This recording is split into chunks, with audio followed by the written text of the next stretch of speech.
Hello everyone, তোমাদের সঙ্গে আবার একটা মেকআপের ভিডিও শেয়ার করতে চলে আসলাম। আর ভিডিওতে যাকে তোমরা দেখতে পাচ্ছ তার সম্পর্কে আমি কিছু ভিডিওতে তোমাদের সঙ্গে শেয়ার করব। তো ভিডিওটি স্কিপ না করে দেখতে থাকো। আজকে যেহেতু মাদার্স ডে, তো মাদার্স ডে স্পেশাল কোনো কিছু তোমাদের সঙ্গে শেয়ার না করলে হয়, তো তোমাদের সঙ্গে একটা মেকআপ ভিডিও শেয়ার করতে চলে আসলাম। যেহেতু প্রচণ্ড গরম পড়ছিল, তো গরমের জন্য আমি কোনো মেকআপ ভিডিও শেয়ার করতে পারছিলাম না। তো আমি ঠিক করলাম আজকে যতই গরম পড়ুক আমি একটা মেকআপ ভিডিও শেয়ার করব। আর ভিডিওর শুরুতেই তোমাদেরকে বললাম যে আমি যাকে আজকে মেকআপ করে দিচ্ছি, তো তার সম্বন্ধে আমি কিছু কথা বলবো। এই মানুষটির সম্পর্কে আমি এই 10 মিনিটের ভিডিওতে যতই বলি না কেন আমি শেষ করতে পারবো না।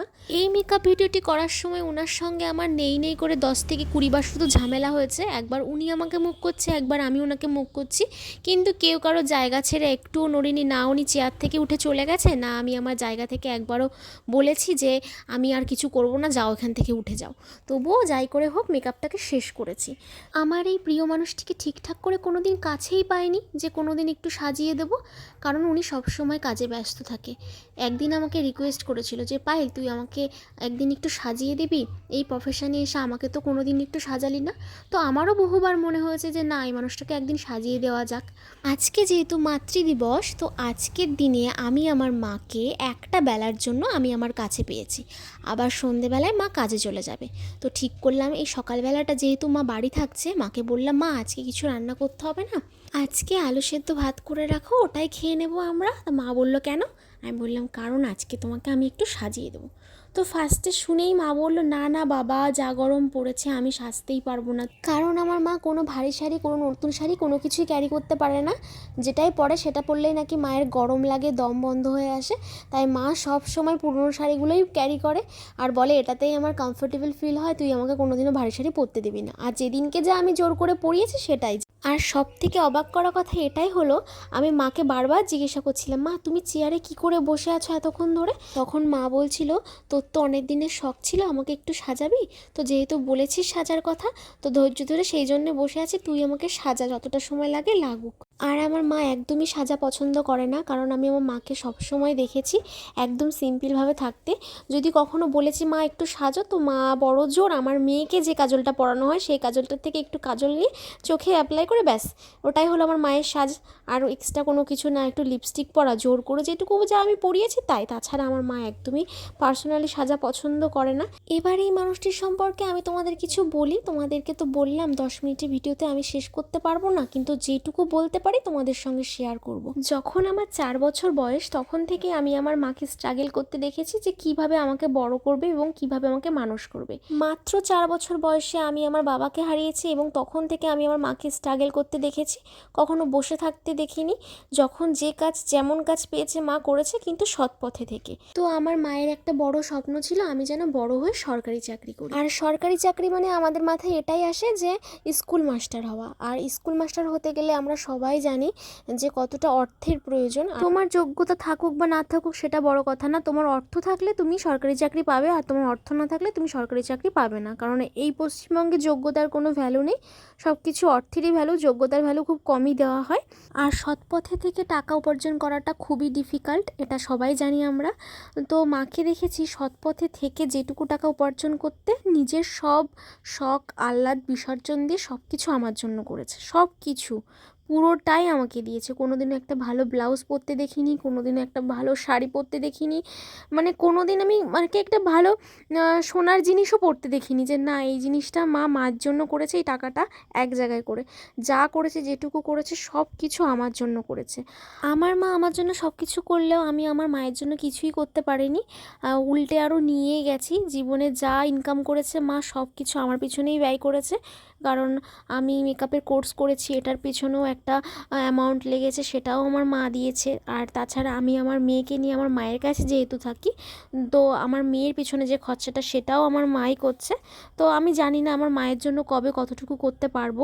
আমি করার মধ্যে শুধু এইটুকুই করতে পারি, ভগবানের কাছে সবসময় আমি বলি আমার মাকে যেন সবসময় তিনি সুস্থ সবল রাখেন। আর আমি আমার মাকে যে কতটা ভালোবাসি এটা কখনো মায়ের সামনে প্রকাশই করতে পারিনি, প্রকাশ করতেও যেন আমার কেমন লাগে।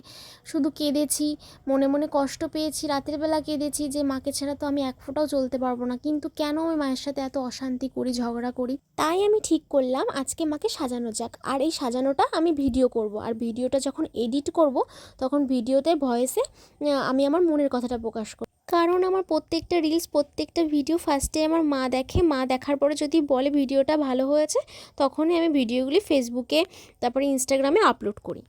তো সবাই জানিও আমার মায়ের মেকআপটা কেমন হয়েছে। একদম সিম্পলের মধ্যে রেখেছি, আর আমার মা নিজে থেকেই বলেছিল যে পায়েল আমাকে যেন কাজল দিস না, আমাকে একটু লাইনার পরিয়ে দিস। যেহেতু আমার মা প্রত্যেকটা দিন কাজে গেছে, একটা দিনেও কাজ বন্ধ করিনি। আর তোমরা সবাই জানো যা প্রচণ্ড গরম পড়েছিল, মানুষ ঘরের থেকে বার হতেই পারছিল না। ফেসবুকে একটা পোস্ট দেখেছিলাম যে একমাত্র বাবারাই গরমে কাজ করছে এই রোদের মধ্যে। না, এটা একদম সম্পূর্ণ ভুল কথা। যাদের বাবা নেই তাদের মারাও এরকম প্রত্যেকটা দিন গরমের মধ্যে কাজ করেছে। আর এই গরমে কাজ করে আমার মায়ের আপার লিপটা এবং লিপের নিচের পোর্শনটা, যেটা থুতনির পোর্শন, ওটা পুরো সানবার্ন হয়ে গেছে। তোমরা ভিডিওটা দেখলেই বুঝতে পারবে। ওটা আমি অনেকবার ঢাকার ট্রাই করেছিলাম কিন্তু পারিনি। আমার দ্বারা যতটুকু পসিবল ছিল মায়ের ওই মুখের চারপাশটা হাইড করা, ততটুকু করেছি। আর যেটুকু পারিনি আমি হাত স্বীকার করছি, কারণ আমার এখনও শেখার অনেক বাকি আছে। মায়ের মুখে চারপাশটা এত পরিমাণ সোয়েট হচ্ছিল যে আমি ওখানে বেশি করে লুজ পাউডার ইউজ করে দিয়েছিলাম। মা বলছিল তুই তোমাকে হনুমান সাজিয়ে দিয়েছিস। আমি বললাম যে না মা, লুজ পাউডারটা ঝেড়ে দিই, দেখবে ঠিক হয়ে যাবে। মায়ের স্বপ্ন ছিল সরকারি চাকরি করবার, হয়ে গেছি প্রফেশনাল মেকআপ আর্টিস্ট। এখনও প্রফেশনাল হয়ে পারিনি, এখনও শেখার অনেক বাকি আছে আমার। এতক্ষণে ভিডিওটি ঠান্ডা মাথায় এডিট করছিলাম। এবার আমার পুচকুটার আবির্ভাব হয়েছে, কারণ এতক্ষণ পুচকুটা ঘরে ছিল না, যার জন্য ভিডিওতে কোনো শব্দ পাওয়া যায়নি। এবার পুচকুটা এসছে, তার জন্য ভিডিওতে ওরই শব্দই পাওয়া যাবে। আর ব্যাট বল খেলছে। তো কথা বলতে বলতে ভিডিওটা প্রায় শেষের দিকে। তো তার আগে তোমাদের সঙ্গে এটাই বলতে চাই, ভগবান যেমন আমার মাকে ভালো রাখুক এটা আমি চাই, তেমন পৃথিবীর সকল বাবা মাকে যেন ভগবান ভালো রাখে। কারণ মাকে সবসময় কোলের কাছে পেলেও বাবাকে যেহেতু পাইনি, বাবা হারানোর যন্ত্রণাটা, ব্যথাটা আমি জানি।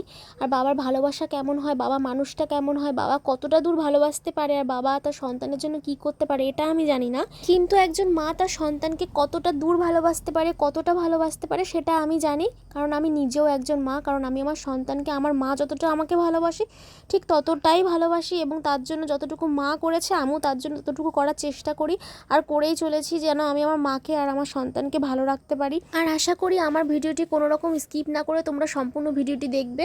আর আমার ভিডিওটি ভালো লাগলে তোমরা অবশ্যই একটা লাইক কমেন্ট করে দিও। তোমাদের কাছে একটা রিকোয়েস্ট, তোমাদের সাপোর্ট চাই। তোমরা প্লিজ আমাকে সাপোর্ট করো। তোমরা সাপোর্ট না করলে আমি কিছুই করতে পারবো না, কারণ একার দ্বারা কোনো কিছুই সম্ভব না।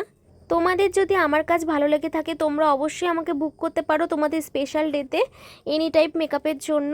কথা বলতে বলতে মেকআপটা প্রায় শেষের দিকে, আর মা আমাকে বলছিল এই তুই আমাকে এত কিছু মুখে মাখাচ্ছিস, তুই কি আমাকে বউ সাজাচ্ছিস নাকি?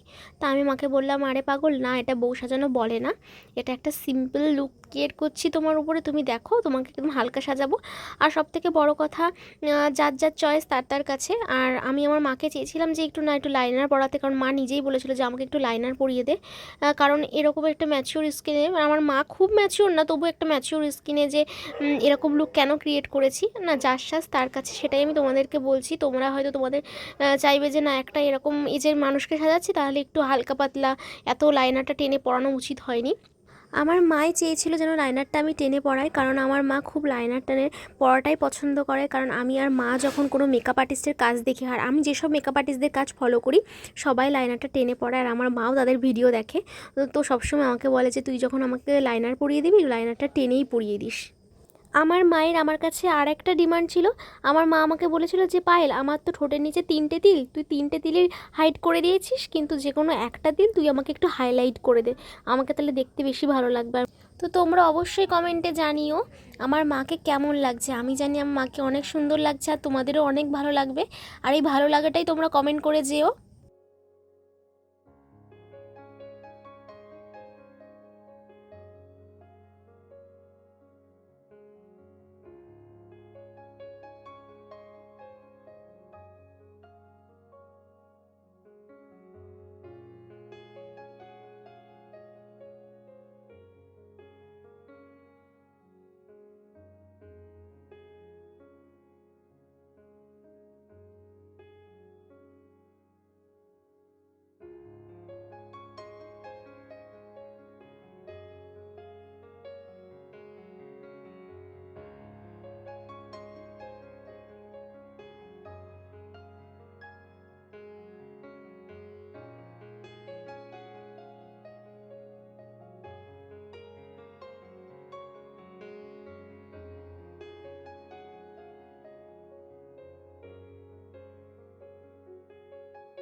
তো এটা হচ্ছে মায়ের ফাইনাল লুক।